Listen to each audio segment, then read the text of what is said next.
Thank you for joining paranormalxl podcast in episode 2 of the Enfield poltergeist case. JG and Mama Mary with you, of course, so you don't have to be scared. We got your 6. I hope you're ready to get back into this very bizarre account of poltergeist activity. So in the last episode, we left off at late October 1977. The whole family started sleeping all in the same room for safety reasons. With that, though, the happenings were becoming more severe. One instance was a vibration through the whole house and a noise described as scraping. They all went to the bedroom and noticed the fireplace mantle was floating over the bed. Something with such strong force bent a metal piece of this gas fireplace. Very sturdy piece for even a grown man to move. Maurice very much questioned this because why wouldn't you question all of this crazy and strange behavior, happening? He reached out to the university because, okay, hold on from the notes a minute. He actually has a piece of this, like he took the furnace part or whatever, and it's in his office. So he's was even showing on video, hey, I can't move this. I cannot bend this. So a piece of that was bent, let alone it was levitating over the freaking bed. That's crazy. So he reached out to the University of London, who sent a student that studies experiments with physics. He had done an experiment with a spoon bender around the same time. He wanted to see if Janet could do the same. How crazy to think something like this. But again, this goes back to the mind is a powerful thing. A little girl bending metal with her mind and thoughts. That's a whole nother episode, to even think about. The concept is so fascinating to me anyway. The testing resulted in her bending the metal with no touch whatsoever. She ended up bending the metal with her mind. So her hands were about 6 inches away from the metal. What a scary thing for a young girl to even know that she could do that. And we do not give ourselves enough credit of everything that we can do with our minds. Oh yeah, definitely. People aren't even aware off so much. So what we're capable of. A lot of this, I think, paranormal activity that we do see, that we credit to paranormal activity, it's our own mind. Mm-hmm. It is. It is. And not by crazy mind. It's our mind being able to do physical things without touch. Exactly. So that's so bizarre for a normal human being to be able to wrap your mind around that could happen. So we just ignore the fact. And it's like, oh, it's a ghost. Well, I don't know what's crazier to say. Was it a ghost or did I bend that spoon with my mind? You never know. You really I would almost rather hear you bent it with I think it's a cooler story. Much more fun game. Mm-hmm. Oh, absolutely. So with this information, they kind of go back into the emotional state of the girls with the divorce and their father. What kind of energy was being put out that could make this stuff happen? So she had a lot of pent-up energy, whether it be good or bad. A lot of trauma. She didn't realize how she was putting it out, I don't think, with any of this. So, she could be downstairs and there'd be a knocking they hear from upstairs, or things levitating and she's not even in the room, because that's how much energy she's actually putting out there. It's crazy. So, do you want to take the next bet? So, they randomly started hearing knocking, right? Yes. Okay. And it was random at times, but it was also in random places. The knocking wasn't always coming from one single location. So you could listen on one wall, and the knock would come from the other. Mm-hmm. So then they go to the other wall, thinking, okay, is the knock going to come through? And then it would come back from the wall that they were just at. Like, it would go all over. It was like answering almost. Mm-hmm. Like a, catch me if you can. Mm-hmm. Yeah. Type thing. Mm-hmm. So during an interview with the girls, there were 3 random knocks. Now keep in mind, everyone was in the same room and doing an interview, so there wasn't much for background noise going on at all. Things like this keep going on. Peggy is at the point where she can't take much more. So, Guy and Maurice sent Peggy and the kids on a week-long vacation. Holiday, that's what they call it over there. I like being able to say that. On a holiday. We're going on holiday for 7 days at the Clacton-on-the-Sea. So they would have a chance to breathe and feel like a normal family, which they probably really needed. Yes, absolutely. My thoughts on doing something... What? Chance? My thoughts on doing something like this would also help answer a question I would have if it's an attachment to the family or the house. Mm-hmm, so depending on the random happenings in the house while they're gone and such like that. So from my research, I think a lot of the stuff subsided when they were gone, which would make sense. Whether it's a poltergeist that is attached to the girls, or if it's her mind doing it. I don't know. As they returned from a nice time away, so did the poltergeist. But now it was like it had something to prove. Okay. So everything came back full force with them. One night, the knocking got so overwhelming, Maurice wanted to see if he could contact the poltergeist directly to see if he could finally get some answers. He instructed the poltergeist to knock once for no and twice for yes. As an investigator, I know I have used this method a time or 12. I do have many theories on this, as I do many things. Again, that's a whole different episode. So Maurice does this and gets a response. He asked the poltergeist if it died in the house. It did not knock once, not even twice, but 53 times. 5-3. It knocked. Could you imagine getting that kind of response to a question that only required 1 or 2 knocks to communicate the answer? Well, maybe there was more than one spirit. Maybe. That's why I got so many knocks. Could be. They're like, yes, we all died here. And then he asked, are you having a game with me? With this, I do have a recording I'm going to slip in there. At that point, after he asked that, it did respond, and a box was in the corner, and it flew across and hit him in the forehead. Ouch. Yeah, I'd be like, what the fuck's your problem, yo? I was just asking you a simple question, right? Simple yes or no. Yeah. Not 2 knocks. Well, it was 1. Not. Yeah, and then he's like, there's your answer. Leave me the frig alone. So do you want to take the next part? Yes. So with all of the strange occurrences Maurice and Guy had seen, heard, and been a part of, they were definitely believers at this point. As the SPR kept hearing all of these events, they sent out more researchers. However, none that they sent out became a believer from visiting this house. They stand by the theory that it's a hoax and the girls are all behind all of the happenings. And with that, we are going to take a break. Insert break. Insert.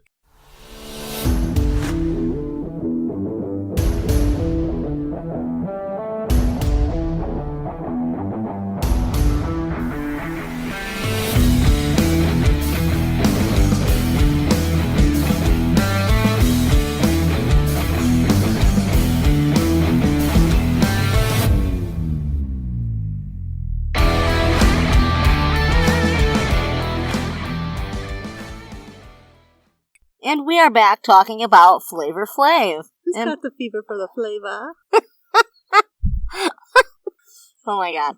This is great. I think That's we're Black gonna... Sheep. If you're gonna go like hard gangster rap before it was actually hard. Black Sheep had the fever for the flavor. I don't know Black Sheep. Of course you don't. I was a lonely child. When I ordered CDs, I went for the explicit language. They were rappers. I got in trouble once. Oh, that makes so much sense now. For having the Dr. Dre album. Oh, I love Dr. Dre. Yeah, my stepdad seen that it had the marijuana leaf on it. Oh my god, he came in my room and he broke it. Where'd you get this? And I'm like, oh god. So I was kind of an only child because Mike lived with dad. And I lived with my mom for a while. But yeah, that's when I couldn't listen to music. After that, dad bought me and Mike our tapes. So Mom couldn't say nothing about it because an adult bought them. And I turned out just fine. Me too. I love Dr. Dre. Me too. And Warren G, regulators, mount up. Here I'm like 8. I remember seeing my best friend in the bathroom brushing each other's hair. Regulators, mount up. It was a clear black night. Dee, dee, dee, dee, dee. Yeah, good old time. Look at the kids.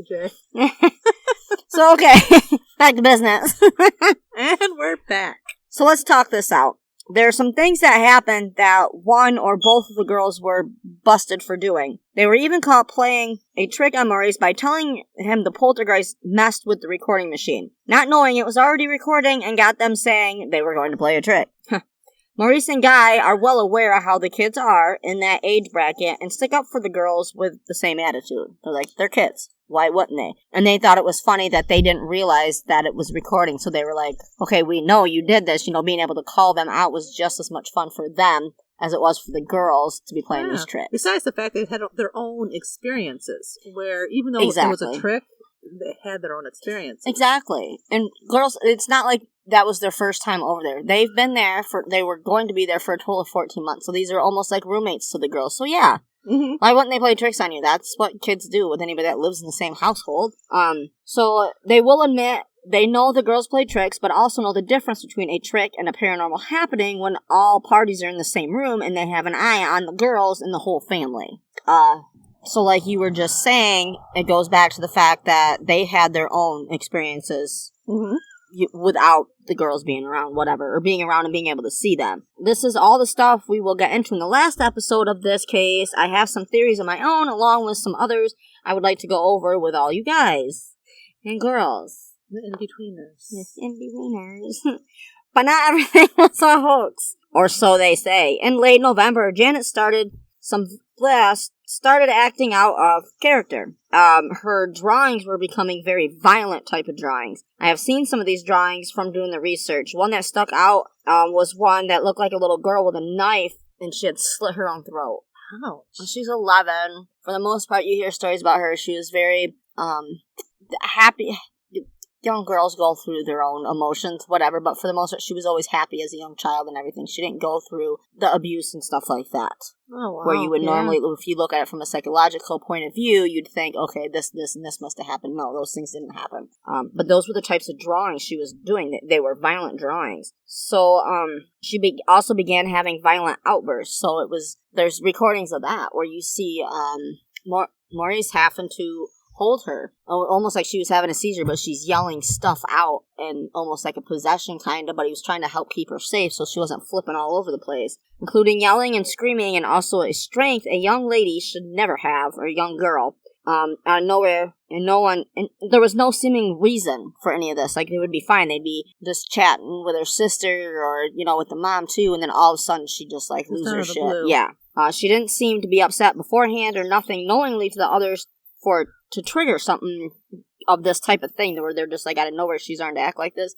It'd be different if she was known for those type of fits, but she wasn't. It was something new. Mm-hmm. Along with the drawings, there are times that she would hit her head on the wall and just be nothing that they had seen before. And that's when Maurice was like, she's gonna hurt herself. But she would just sit there and bang her head on the wall. They would have to forcibly restrain her so she didn't hurt herself or others during these episodes. And then I will insert recording now. Some of the things it said were very embarrassing, for instance, the swearing. It was like, in a sense, that it was angry.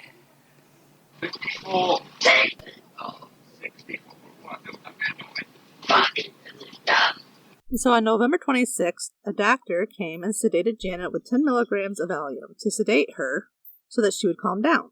When she came to, she was atop of the radio in a very peculiar position. A position that's difficult to explain, so we'll put a picture on the Facebook page for you all to see instead of hearing about it. These strange occurrences kept happening, and more so at night. So one that is more well known was captured on tape. Janet was asleep and she was dragged out of her bed and through her door. When the adults got upstairs after hearing all the commotion, they said that Janet was coming down the stairs with her head first. Insert stair recording.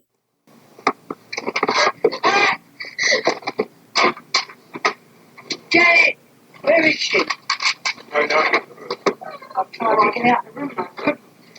Tell me what happened. I was in bed asleep. Looks like I felt something pull me by the arms out of bed. Yeah. The door opened and I went out the door and I come flying downstairs. After this episode that they had with her, they asked Ian Fletcher of the SPR, also a doctor, to hypnotize her to see if they could tap into her subconscious to get answers. He asked her a series of questions. She told them about things that had happened, like her getting thrown out of the bed and it feeling like cold hands grabbing her around her body. She did say when asked it was her and her sister that were doing these things. He does believe they were doing certain things, but why is the big question, which is my question for most things. Why did she have this massive strength out of nowhere? Why is she yelling and screaming for no reason? In the logical world, we would just say she was acting out, but it goes beyond that in why she was acting this way. If you ever wanted to sit on a fence on something, this is the time to do so. There's so many questions with this whole case. So with that, when they asked that, because you can also listen to that, she said it was her and her sister doing these things, but then she kept referring to him when it went further on. Okay, why did you do this? Well, he wanted blah, blah, blah. Well, it was him that da-da-da-da-da. Mm-hmm. So I think he or him was getting into her. Like, she knew physically to the eyes it was her and her sister doing these things, but it was beyond that. I don't know the terms I want to use, but it goes beyond just a kid acting out. It was more of an attachment. Yes, thank you. Yes, thank you. But to take on that physical strength that she would have had to cause some of these things is absolutely insane, because she was a tiny thing. Excuse me. Very small girl. Do you have anything else to say on this? No. We're like, no, nothing. So, and that is all for this episode. This seems like a great place to stop. And when we return, we will start off on December 14th, 1977. And it's an important day, in this case, for a very odd reason that you wouldn't normally connect. And that is all for this episode. This seems like a great place to stop. And when we return, we will start off on December 14th, 1977. It is an important day, in this case, for a very odd reason that you wouldn't normally connect with the paranormal aspect. So thank you for listening to this episode of ParanormalXL Podcast. Be sure to email us with any thoughts or ideas. ParanormalXL@writeme.com. Stay kind, stay humble, and remember, don't yuck someone else's yum. Ever. What the hell?